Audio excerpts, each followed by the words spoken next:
નમસ્કાર વિદ્યાર્થી મિત્રો, હું વીએસએસઆર બ્રાઇટ સ્કૂલ મોડાસા ફરીવાર આપનું સ્વાગત કરું છું. વિદ્યાર્થી મિત્રો, આ ચેપ્ટરના અંતિમ ટોપિક પર આપણે વાત કરી રહ્યા છીએ. ગયા લેક્ચરની અંદર આપણે પ્રવાહી અવસ્થા સમજી ગયા છે અને એના કેટલાક ગુણધર્મોની વાત કરતા હતા.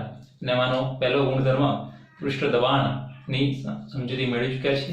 આજે આપણે પૃષ્ઠ તાણની સમજૂતી મેળવવાના છીએ. પૃષ્ઠ તાણ એટલે શું એ સમજવાના છે. અને આવતો લેક્ચર આ ચેપ્ટરનો છેલ્લો લેક્ચર હશે. બરાબર છે. તો આજે આપણે પૃષ્ઠ તાણ જોઈશું અને શા માટે પૃષ્ઠ તાણ કઈ રીતે અસર કરે છે એ પણ સમજવાનો પ્રયત્ન કરીશું. ચલો તો સ્ટાર્ટ કરીએ. સેકન્ડ ટોપિક, બીજો ગુણધર્મ પૃષ્ઠ તાણ. ચલો તો પૃષ્ઠ તાણ એટલે શું એ સમજીએ. એ પહેલા કેટલાક પ્રશ્નો છે, એ પ્રશ્નોના જવાબ મેળવીએ. કેટલાક પ્રશ્નો છે, તો પ્રશ્ન કયો છે? તો પહેલો ક્વેશ્ચન એવો છે કે ભાઈ નદીમાં તમે નાહવા ગયા છો, બરાબર છે. તો નદીની અંદર તમે નહાતા આવશો, તો નદીમાં તમે જ્યારે અંદર ગયા છો ત્યારે તમે નીચેથી માટી લીધી હશે, ઘણીવાર હાથમાં લીધી હશે, અને પછી તમે એને નીચે પાણીમાં જ તમે આમ ખોલશો તો એના બધા કણો એકબીજાથી દૂર થઈ જશે. એટલે ટૂંકમાં હાથમાંથી બધી જે માટી હશે, રેતી હશે, બધી ફેલાઈ જશે, દૂર જતી રહેશે, બરાબર. પરંતુ એની જગ્યાએ તમે માટી લઈ અને તમે પાણીની બહાર કરશો અને આમ રાખશો તો હાથમાં જ રહેશે, એ કંઈ ફેલાઈ જશે નહીં. તો આવું શાના કારણે થાય છે? આ એક ક્વેશ્ચન એ છે. ત્યારબાદ બીજો ક્વેશ્ચન એવો છે, બીજો ક્વેશ્ચન છે કે કેશાકર્ષણ નળી. કેશાકર્ષણ નળી. કેશાકર્ષણ નળી એટલે શું છે? તો પાણી હોય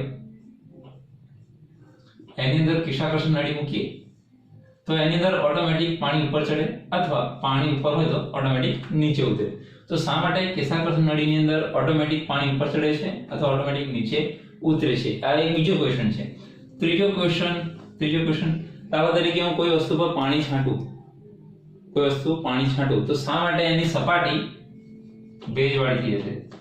સપાટી ભીની થાય છે. ભેજવાળી એટલે ભીની કેમ થાય છે? તો ત્રણ ક્વેશ્ચન મેં અહીંયા વાત કરીએ છીએ કે સૌથી પહેલા નદીની વાત કરીએ તો નદીમાં નીચે માટી પકડીએ છીએ ત્યારે પાણીમાં જોઈએ તો ખુલ્લી કરીએ તો બધી જગ્યાએ વિખેરી જાય છે. તો સેકન્ડ ક્વેશ્ચન છે કે ભાઈ કેશાકર્ષણ નળીને તમે મૂકો છો પાણીમાં, શા માટે પાણી ઓટોમેટિક ઉપર ચડે છે? તો ઉપર હોય તો ઓટોમેટિક નીચે કેમ ઉતરી જાય છે? ત્યારબાદ ત્રીજી કે પાણીને કોઈ જગ્યાએ એટલે કે પ્રવાહીને કઈ જગ્યાએ છાંટવામાં આવે તો શા માટે એની સપાટી ભીની થઈ જાય છે? એ ત્રણ ક્વેશ્ચનનો જવાબ એક જ છે. એ જે જવાબ છે પૃષ્ઠ તાણ. એનો જવાબ શું છે? પૃષ્ઠ તાણ. તો આ ત્રણનો જવાબ આપણે કહી શકીએ કે શાના કારણે થાય છે? પૃષ્ઠ તાણના કારણે થાય છે, બરાબર. તો પૃષ્ઠ તાણના કારણે આપણે થાય છે. તો પૃષ્ઠ તાણ શું છે એ સમજીએ, બરાબર. તો પૃષ્ઠ તાણ સમજતા પહેલા કેટલાક મુદ્દાઓ સમજી લઈએ. કયા મુદ્દાઓ છે? તો સૌથી પહેલો મુદ્દો, ચલો તો માની લઈએ, હવે ખાસ સમજજો કે આ પ્રવાહીની સપાટી છે અને આ પ્રવાહી છે, બરાબર છે. આ પ્રવાહી છે,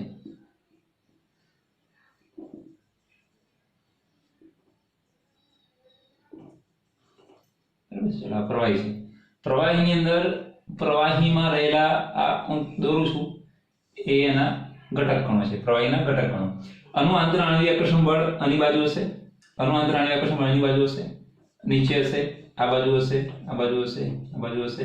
ટૂંકમાં બધી દિશામાં આંતરઆણ્વીય આકર્ષણ બળ અનુભવ છે. કેમ કે દરેક જગ્યાએ અણુઓ રહેલા છે, બધી જગ્યાએ અણુ રહેલા છે. અહીંયા રહેલો છે, અહીંયા રહેલો છે, અણુ બધી જગ્યાએ રહેલા છે ને, એટલે બધી બાજુમાં આંતરઆણ્વીય આકર્ષણ બળ કેવું હશે? સમાન હશે.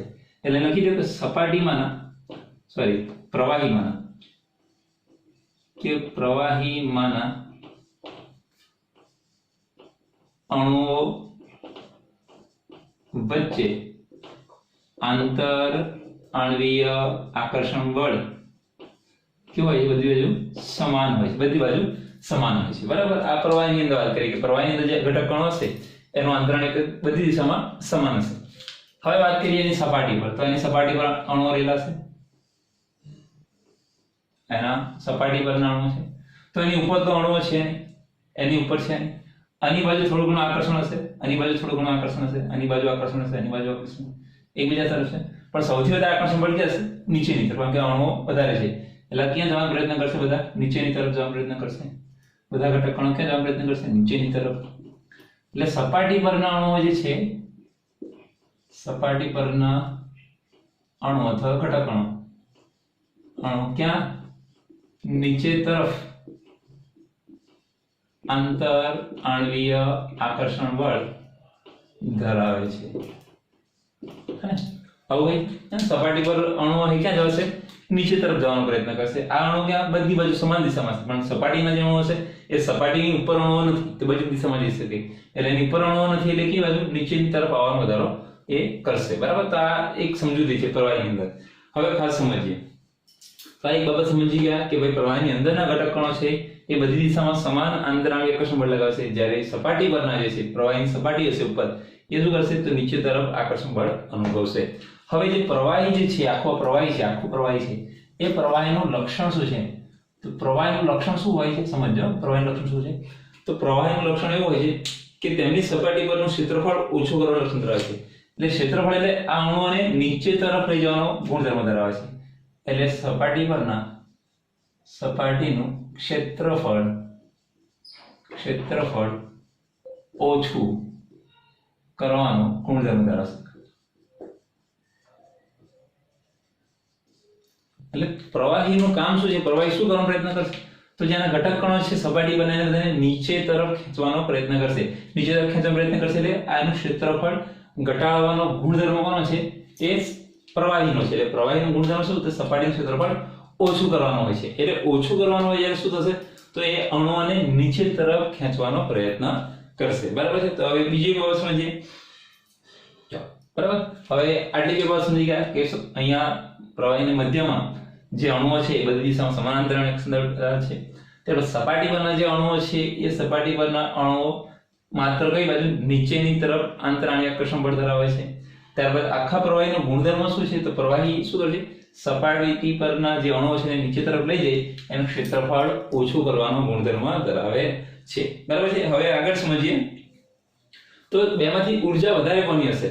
તો જે સપાટીના અણુઓ છે એના આ મધ્યમાં રહેલા જે અણુઓ છે, એટલે કે પ્રવાહીમાં રહેલા જે અણુઓ છે એની ઊર્જા કરતા ઉપરની સપાટીના એટલે કે સપાટી પરના અણુઓની ઊર્જા વધારે હોય છે. એટલે આની ઊર્જા કેવી હોય છે? આ લોકોની ઊર્જા વધારે હોય છે, જ્યારે આ લોકોની ઊર્જા ઓછી ઊર્જા હોય છે. એ હોય છે ઓછી ઊર્જા છે. એટલે આની ઊર્જા કરતા વધારે હોય છે. આની ઊર્જા આની કરતા વધારે હોય છે. ખ્યાલ આવે છે? ત્રણ બાબતો મેં યાદ રાખવાની છે. સૌથી પહેલા કે મધ્યમાં રહેલા અણુઓ બધી દિશામાં આંતરાણુ આકર્ષણ બળ સમાન ધરાવે છે. સપાટી પરના આંતરાણુ આકર્ષણ બળ માત્ર નીચેની દિશામાં ધરાવે છે. પહેલો બાબત આ યાદ છે. બીજી બાબત કહીએ છીએ તો બીજી બાબત કે પ્રવાહીનું ગુણધર્મ અથવા પ્રવાહીનું લક્ષણ શું છે? તો આ સપાટીનું ક્ષેત્રફળ છે એને ઓછું કરવાનો ગુણધર્મ ધરાવે છે. ત્યારબાદ ત્રીજી બાબત, આની ઊર્જા ઓછી છે જ્યારે સપાટી પરના અણુઓની ઊર્જા વધારે છે. આ ત્રણ બાબત ખાસ યાદ રાખવાની છે. હવે શું થશે? તો આગળ બાબત કે પ્રવાહીના સપાટીના અણુઓની ઊર્જા પ્રવાહીના અણુઓ કરતા વધારે હોય છે. તેથી સપાટી પરના અણુઓ નીચે તરફ ખેંચાઈ સપાટી પર ઓછામાં ઓછા અણુ ગુણધર્મ દર્શાવશે. એટલે આ ક્ષેત્રફળ ઓછું ધરાવવું જોઈએ. એટલે શું કરશે? તો આ બધા નીચે તરફ આવવા માટે શું કરશે? આ ઊર્જા ઓછી કરશે. નીચે તરફ આવવા માટે આ ઊર્જા ઓછી કરશે. આવો ગુણધર્મ સપાટી પરના અણુઓનો છે. ખ્યાલ આવે છે? એટલે ત્રણ બાબતો ખાસ વાત કરીએ છીએ કે કોઈ પ્રવાહી હોય એ પ્રવાહીની મધ્યમાં રહેલા જે અણુઓ છે એ બધી દિશામાં આંતરાણુ આકર્ષણ બળ સમાન ધરાવે છે. સપાટી પરના જે અણુઓ છે એ આંતરાણુ આકર્ષણ બળ માત્ર નીચેની તરફ ધરાવે છે. ત્યારબાદ બીજી બાબત કે સપાટીનું જે ક્ષેત્રફળ છે એ હંમેશા કેવું? ઓછું કરવાનો ગુણધર્મ ધરાવે છે. ત્રીજી બાબત, સપાટી પરના અણુઓની ઊર્જા વધારે હોય છે જ્યારે મધ્યના અણુઓની ઊર્જા ઓછી હોય છે. આની ઊર્જા વધારે હોવાથી નીચે તરફ આવવાનો પ્રયત્ન કરી અને આ ક્ષેત્રફળ ઓછું કરવાનો પ્રયત્ન કરે છે. આ ત્રણ બાબત ખાસ અગત્યની છે. હવે શું થશે? ચલો તો હવે સમજીએ. હવે નીચે તરફ આવે છે ઊર્જા, બરાબર? અણુ નીચે તરફ આવે છે, પરંતુ હવે મારે આમાંનો કોઈ એક અણુને સમજો, કોઈ એક અણુને ઉપર તરફ લઈ જવો છે, સપાટી પર લઈ જવો છે, એની સપાટી પર લઈ જવો છે. એટલે ઉપરની ઊર્જા તો નીચે તરફ આવવાનો પ્રયત્ન કરે છે, ઉપરના અણુ ક્યાં? નીચે આવવાનો પ્રયત્ન કરે છે. આ એની વિરુદ્ધમાં લઈ જવાનો પ્રયત્ન કરીએ છીએ. તો જે નીચે આવે છે એની જગ્યાએ આપણે વિરુદ્ધમાં લઈ જઈએ તો ઊર્જા કઈ જરૂર પડે? વધારે જરૂર પડે. જેમ કે સામેથી પવન આવતો હોય ને, સામેથી પવન આવતો હોય અને મારે એની વિરુદ્ધ દિશામાં કામ કરવું હોય તો મારે શું કરવું પડશે? વધારે ઊર્જા લગાવવી પડશે. એમ આ નીચેની તરફ અણુઓ આવી રહ્યા છે એને એની જગ્યાએ હું આ અણુને ઉપરની તરફ લઈ જવાનો પ્રયત્ન કરું તો જે ઊર્જા છે એના કરતા વધારે ઊર્જાની જરૂર પડે.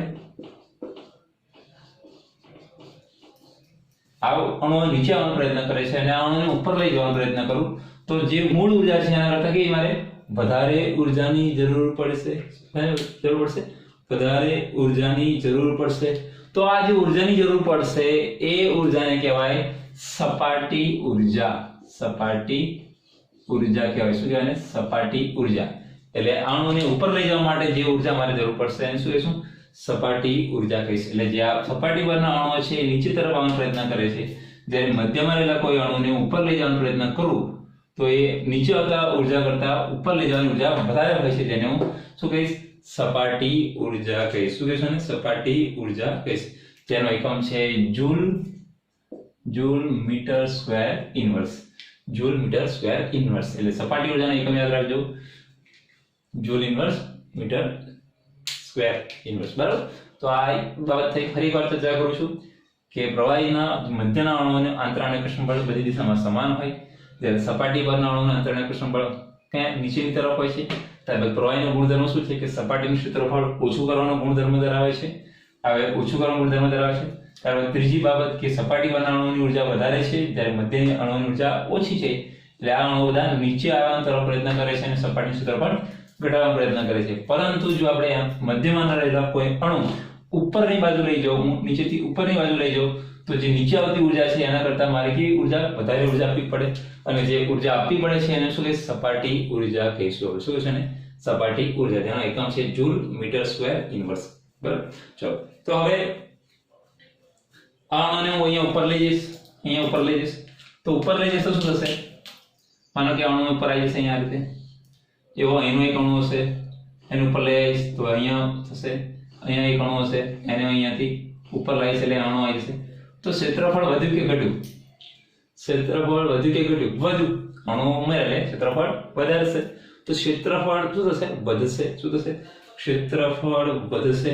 આમ ક્ષેત્રફળ વધારવા માટે જે ઉર્જા જરૂરી બને છે, એટલે કે અને અહીંથી હું ઉપર લઈ જઈશ અને અહીંથી ઉપર લઈ જઈશ, ક્ષેત્રફળ વધશે ને બધાનું. તો ક્ષેત્રફળ વધારવા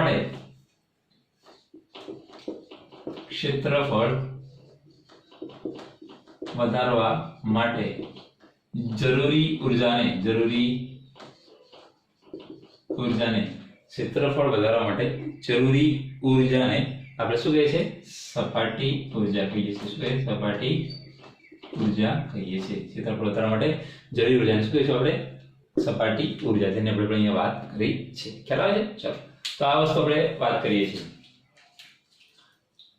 ફરી એકવાર, મધ્યમાં આંતરાણાકર્ષણ બળ બધી દિશામાં સમાન, સપાટી પર માત્ર નીચેની બાજુમાં સપાટીનો ગુણધર્મ છે. પ્રવાહીનો ગુણધર્મ શું છે? તો ક્ષેત્રફળ ઓછું કરવાનો ગુણધર્મ ધરાવે છે. ત્યારબાદ સપાટીના અણુઓની ઉર્જા વધારે હોય છે, મધ્યના અણુઓની ઉર્જા ઓછી હોય છે. એટલે આ અણુ નીચે તરફ આવવાનો પ્રયત્ન કરે છે, પરંતુ આપણે એને ઉપર લઈ જઈએ તો નીચે આવતા ગુણધર્મની જગ્યાએ ઉપરની ઉર્જા વધારે હોય છે. ઉપર જવા માટેની એ જે વધારે ઉર્જા હોય છે કઈ છે? શું કહે છે? સપાટી ઉર્જા. એટલે કે ક્ષેત્રફળ વધારવા માટે જે જરૂરી ઉર્જા છે અને આપણે એને સપાટી ઉર્જા કહીએ છીએ. એકમની ચર્ચા કરી ચૂક્યા છીએ આપણે. શું છે? Joule into metre inverse square. આની ઉર્જા એકમ છે. ચલો, બરાબર. ત્યાર પછી આગળ ચર્ચા કરીએ છીએ હવે કે પ્રવાહીની સપાટી પર દોરેલા લંબની એકમ લંબાઈ પર. એટલે હવે પ્રવાહીની સપાટી પર આ છે, બરાબર, અને હું એને પ્રવાહીની સપાટીને એક લંબ દોરું, લંબ દોર્યો, બરાબર છે. તો પ્રવાહીની સપાટી પર એક હું લંબ દોરું ત્યારે આ અણુ અને આ અણુ પ્રવાહીની સપાટી પર એક લંબ દોરતા એકમ લંબાઈ પર લાગતા બળ, એટલે કે હું આટલો લંબાઈ કહું, આટલો ભાગ અહીંયાથી લઈને અહીંયા સુધી, તો આ જે ભાગ છે આ ભાગ છે હું ચર્ચા કરું છું, બરાબર. એ લંબાઈ પર લાગતું બળ એકમ લંબાઈ પર, એટલે કે હું જે સપાટી છે સપાટીને પર લંબ દોરું છું અને લંબ દોરવાથી જે એકમ લંબાઈ પર જે બળ લાગે છે, જે બળ લાગે છે એ બળને કહીશું આપણે પૃષ્ઠ તાણ કહેવાય. શું કહેવાય ને? પૃષ્ઠ તાણ. એટલે પ્રવાહીની સપાટીને પર લંબ દોરતા એકમ લંબાઈ પર લાગતું બળ, પ્રવાહીની સપાટીને પૃષ્ઠ દોરતા એકમ લંબાઈ પર લાગતું બળ એટલે એનું પૃષ્ઠ તાણ કહીએ છીએ. શું કહીએ છીએ આપણે? પૃષ્ઠ તાણ કહીએ છીએ. અને જેને ગ્રીક ભાષાના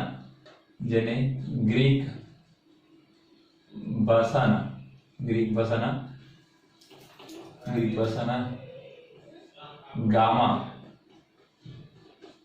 કહેવાય. ગામા બંને એક જ છે. ગ્રીક ભાષાના ગામાથી દર્શાવાય છે. એટલે યાદ રાખજો ગામાની નિશાની, અને આ રીતે દર્શાવાય છે. શું છે?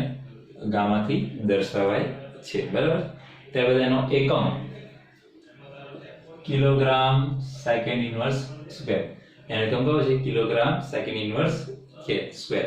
ત્યારબાદ એનો SI એકમ વાત કરીએ. SI એકમ એનો SI એકમ તેનો SI એકમ છે newton metre inverse. Newton metre inverse એનો SI એકમ છે ન્યૂટન મીટર ઇન્વર્સ. બરાબર. તો આટલી કેટલીક બાબતો છે જે યાદ રાખવા જેવી જરૂર છે. બરાબર, જેનો ઉપયોગ આપણે ખાસ કરીએ છીએ. હવે જે કાચ હોય, કાચ આ એક બાબત સમજવા જેવી છે. કાચ તો કાચ તમે જ્યારે તૂટેલો છો ત્યારે એની અણી હશે, જ્યારે તૂટેલો છો ને તમે લેશો ત્યારે એની અણી હશે એકદમ ધારવાળી હશે, વાગે તો તરત લોહી નીકળે એવી. તો એ અણીને મારે ગોળાકાર સ્વરૂપે ફેરવવી તો શું કરવું પડે એને? તો એને શું કરીએ આપણે પીગાળી દેવામાં, શું એને ગરમ કરવામાં. એટલે ગરમ કરવાથી શું થશે? એ પીગળશે અને જે પેલી અણી હશે એ શું થશે? વર્તુળાકારમાં ફેરવાશે, એટલે કે ગોળ આકારમાં ફેરવાશે. જેને આપણે શું કહીએ છીએ? અગ્નિ પોલિશિંગ કહીએ છીએ. શું કહીએ છીએ? અગ્નિ પોલિશિંગ. એટલે જેને જે તીક્ષ્ણ અણુ હોય અને જે તીક્ષ્ણ ધાર હોય એ શામાં ફેરવાઈ જાય છે? શામાં ફેરવાઈ જાય છે? એ એકદમ ગોળાકારમાં ફેરવાઈ જાય છે. તો આ પૃષ્ઠતાણની આટલી બાબતો જરૂરી છે. ફરી એકવાર ચર્ચા કરી દઈ છે કે આજે દરેક બાબતની વાત કરી એની પાછળ કોણ છે? પૃષ્ઠતાણ જવાબદાર છે. પ્રવાહીની મધ્યમાં રહેલા અણુઓ આંતરાણ્ય આકર્ષણ બળ સમાન ધરાવે છે, જ્યારે પૃષ્ઠ પરની આંતરાણ્ય આકર્ષણ બળ માત્ર નીચેની દિશામાં ધરાવે છે. ત્યારબાદ પ્રવાહીનું લક્ષણ છે કે સપાટીનું ક્ષેત્રફળ ઓછું કરવાનું લક્ષણ ધરાવે છે. સપાટીના અણુઓની ઉર્જા વધુ હોય છે, મધ્યના અણુઓની ઉર્જા ઓછી હોય છે, એટલે આ નીચેના તરફ પ્રયત્ન કરે છે. પરંતુ નીચેના અણુઓને ક્યારેક ઉપર લઈ જઈએ, નીચેના અણુઓને ઉપર લઈ જવામાં આવે તો જે ઉપર લઈ જવા માટે જે ઉર્જા આપીએ છીએ એને શું કહે છે? આપણે સપાટી ઉર્જા કહીએ છીએ, જેનો એકમ જૂલ × મીટર ઇન્વર્સ સ્ક્વેર છે. ત્યારબાદ આગળ વાત કરીએ કે જ્યારે સપાટીને લંબ દોરતા એકમ લંબાઈ પર લાગતું બળ એટલે આપણે એને પૃષ્ઠતાણ કહીએ છીએ, જેને ગ્રીક ભાષાના ગામાથી દર્શાવીશું આપણે. એનો એકમ છે કિલોગ્રામ સેકન્ડ ઇન્વર્સ સ્ક્વેર. ત્યારબાદ SI એકમ છે ન્યૂટન × મીટર સ્ક્વેર. અને છેલ્લે વાત કરીએ આપણે કાચની. બરાબર છે. તો આજે આપણે અહીંયા બીજો ટોપિક પૂર્ણ કરીએ છીએ, પૃષ્ઠતાણ. આવતા લેક્ચરની અંદર છેલ્લો ટોપિક જોઈશું અને સ્નિગ્ધતા, અને એના આધારે ચેપ્ટર પૂર્ણ કરીશું.